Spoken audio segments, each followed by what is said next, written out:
Bonsoir à tous, petite vidéo pour vous présenter mes dernières réceptions de mois de mars. Nous sommes dimanche soir, 21h passées, et ici il est déjà tard. Donc je ne vais pas trop traîner et vous présenter ces fameuses réceptions. Donc j'ai acheté, c'était pas prévu celui-là j'avoue, Dystopiary le tome 2 chez Pika de Fumitaka Senga et Telmid. J'oublie toujours le nom des auteurs, celui-là ça veut vraiment pas rentrer. Petite info très intéressante, il n'y a que 5 tomes dans ce manga. J'avais lu le 1 que j'avais beaucoup aimé, avec beaucoup de surprises parce que je m'y attendais pas.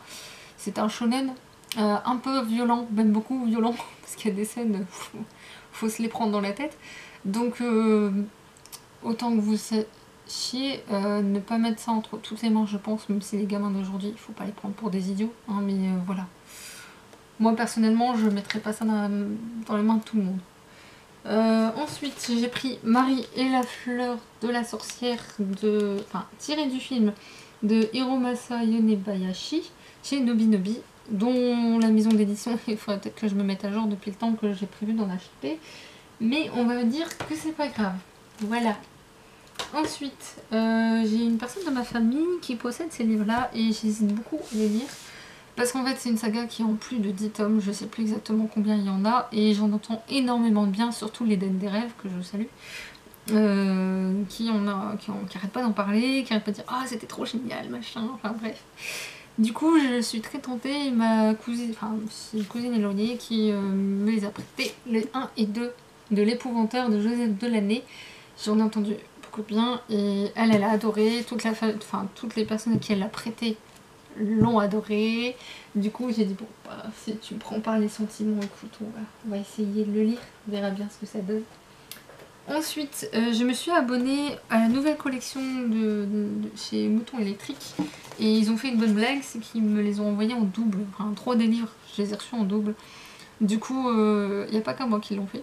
Du coup je leur ai proposé s'ils étaient d'accord pour que je les propose en concours au mois de juillet, vu que je vais fêter les 2 ans de mon blog. Et ils ont été d'accord, donc voilà, vous aurez entre autres ces livres-là proposés, enfin trois d'entre eux. Je peux pas vous les montrer là parce qu'ils sont bien planqués de manière à ce qu'ils soient pas abîmés d'ici là. Et il y avait les marque-pages avec, donc vous aurez également les marque-pages avec, correspondants. Et petit aparté, avant que je vous présente les livres qui vont avec, ma grand-mère, il y a quand même pas très longtemps, elle m'a donné ce marque-page. Il est trop cute. Je l'aime trop, il est trop beau. Bref, passons. Parlons de choses sérieuses quand même, voyons. 115 degrés vers l'épouvante de Lazare Guillemot, qui m'a l'air bien flippant, donc je le lirai en journée. Hein, voilà, on va peut-être éviter de ne pas dormir la nuit. Ensuite, j'ai reçu Mémoire d'un détective à vapeur de Viat et Olaf Kulikov. C'est un steampunk, mais alors apparemment, je peux pas vous dire où ça se passe parce que même le pays, je suis pas sûre d'avoir compris.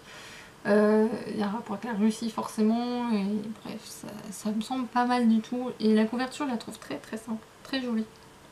En même temps, c'est Melchior Ascaride, qu'est-ce que vous voulez dire d'autre? Enfin, bref. Les compagnons de Roland de François Penaud, oui, j'ai retenu son nom. Bref, donc celui-là m'a l'air vraiment le moins étrange de tous, pour être honnête. Hein. Il m'a l'air quand même un peu original, mais il y a une aventure, une quête, il y a plein de choses quoi. C'est le seul où il n'y a peut-être pas réellement une enquête. Enfin, il y a une aventure, mais c'est pas une enquête, c'est une quête toute simple, je pense. Mais voilà. Et enfin le dernier, celui-là je sens que je vais me taper un gros trip. Le nombril du monde de Roland Wagner. Il faut savoir que j'ai déjà lu un livre de cet auteur qui est chroniqué sur le blog, et il m'avait laissé une impression très étrange. Vraiment étrange dans le sens mais à fond quoi. Donc si là, lui, ce roman-là est passé dans les saisons de l'étrange, quand j'ai vu le résumé déjà, j'ai dit rien que le résumé sans savoir que c'est Roland Wagner, je me dis ok, l'auteur a fumé un pet avant, c'est pas possible. Et en plus en sachant qu'il a une écriture, qu'il a un univers déjà bien particulier aussi, je me dis le tout ça va donner un truc, mais j'ai un peu peur quand même, hein, mais ça peut être original aussi, ça peut changer de ce que je lis d'habitude. Donc là c'est pareil, il y a une enquête aussi, mais en même temps il y a un truc avec un rocker qui doit lutter contre les forces du mal, en rapport avec des menhirs. C'est là où vous dites hein quoi. Bref, je sens que ça va être un beau un beau délire quoi. Bref, je suis allée chez mon libraire ce 31 mars. Et il faut savoir que dans ma région, ils ont créé un événement qui s'appelle Oh les livres. D'où le titre, la raison du titre, c'est que ça se passe dans les Hauts-de-France. Oui. Et ils invitent en fait les libraires indépendants de choisir comme ils veulent des éditeurs de la région à mettre en avant. Et mon libraire a choisi Ikari Édition, mais je vais vous les présenter juste après. Parce que pendant que j'étais avec l'éditeur, ma meilleure amie, qui ne s'intéressait pas vraiment à l'éditeur, furetait dans les rayons et au lieu de regarder pour elle, elle avait plein de bouquins pour moi et elle me les a montrés les uns après les autres. Moi j'ai dit non, repose ça, non, repose ça, non, repose ça, jusqu'à celui-là où j'ai craqué. Fukinoto de Aki Shimazaki. Alors apparemment par contre c'est le 4e volet d'une série, mais je pense qu'on peut les lire indépendamment les uns des autres. Donc si je peux, je le lirai indépendamment. Sinon bah j'achèterai les autres en occasion je pense, parce que vu le prix j'ai pas envie de mettre le même prix quoi. Mais enfin on verra. Surtout que j'ai d'autres livres à lire de cet auteur là. Et enfin, le meilleur pour la fin, Ikari Édition. Si j'ai un conseil à vous donner, c'est juste de lire leurs bouquins, d'acheter leurs bouquins. Je sais pas, faites quelque chose pour eux parce qu'ils sont vraiment mais tip topissimes. Et j'ai vraiment passé un excellent moment avec eux. Et en plus, avec moi, ils ont été encore plus géniaux qu'avec les autres. Je sais pas s'ils savent que je suis blogueuse, je leur ai pas dit, j'ai pas pensé à le dire. Moi, je le dis pas parce que j'ai l'impression de mettre la pression à l'auteur ou à l'éditeur. Et sauf là pour le concours où j'ai fait un peu de démarche, mais j'ai pas fait pour. Donc j'ai acheté Vivre le Japon de Risa. C'est pas marqué dessus, c'est vrai. De Risa Iwamoto et Jean-Paul Poré.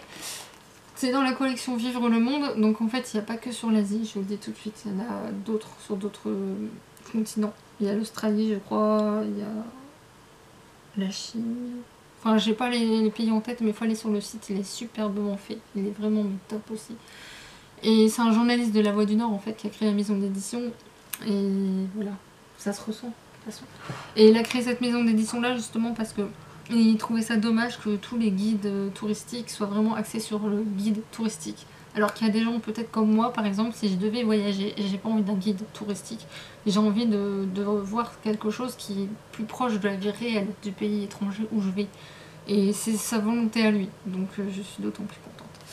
Et justement, l'éditeur a écrit des bouquins, puisqu'il avait vécu pendant 10 ans en Corée du Sud, donc Anthony Dufour a écrit ce bouquin-là, Vivre la Corée, qui me fait juste crever d'envie. Mais je pourrais pas le lire maintenant.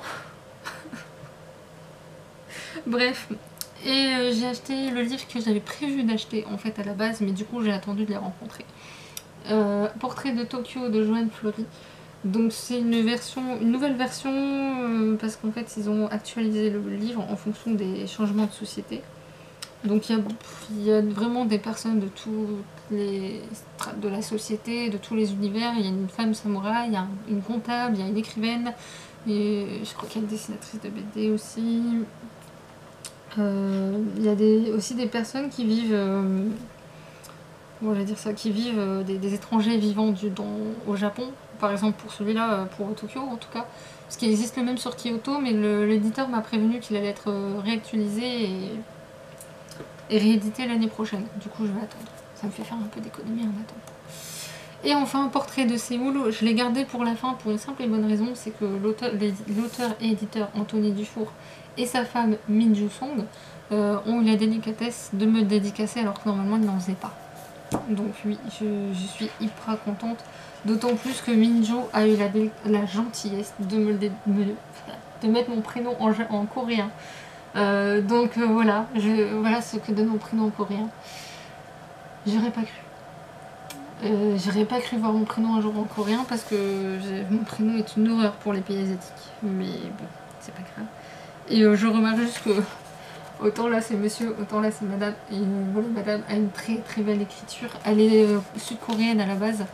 Et elle écrit superbement. Voilà, je suis hyper contente.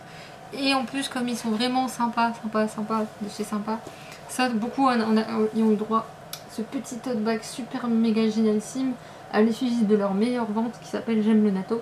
Si vous aimez les mangas, BD, enfin c'est la frontière entre les deux, Là c'est sur le Japon, une Française qui va vivre au Japon pendant plusieurs années, et ben franchement lisez-le parce que vous allez en apprendre des choses.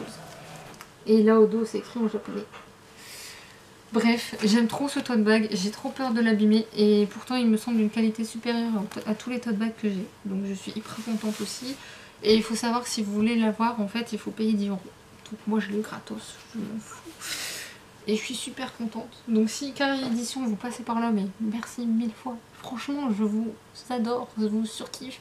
Je vais essayer de voir pour faire une interview de cette maison d'édition parce que je pense que ce serait vraiment très intéressant. Maintenant, il faut juste que je pense aux questions. Ça va être autre chose. Je vais voir dans la semaine, dès que j'ai un peu de temps libre, pour voir si je peux vous préparer ça. Ce serait vraiment intéressant, je pense. Moi, personnellement, ça m'a vraiment fascinée. Voilà, donc je vais vous laisser là. Je vais vous souhaiter un bon lundi férié. Je vais vous souhaiter une excellente semaine de bonnes fêtes de Pâques. Et profitez bien de tout ce que vous pouvez profiter.